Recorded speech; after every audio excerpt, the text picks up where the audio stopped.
फ़लस्तीन के मुसलमान इसराइली जारहियत से कहीं ज़्यादा उन मसाइब व तकालीफ का शिकार हैं जिनके मुतालिक मीडिया में कोई खबर नहीं आती। अबू यासिर की सारी कारोबारी सरगर्मियाँ मशहूर ज़माना कंपनी HP की जदीद इलेक्ट्रिकल आलात से लैस इसराइली तफ्तीशी नाकों के सबब मुअत्तल हो गई हैं।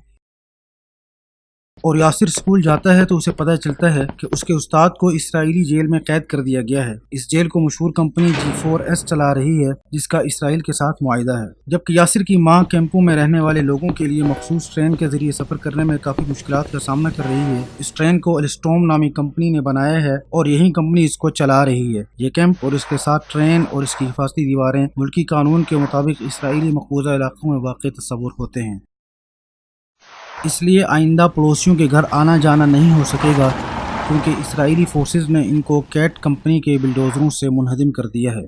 और इसराइली हुकाम अदीदिस कंपनी के ताउन से मैराथन खेलों का इनेकाद करते हैं और उनके अलावा दीगर चंद मशहूर तजारती कंपनियां इसराइली तसल्लुत का फ़ायदा उठाकर बहुत सा पैसा कमाती हैं।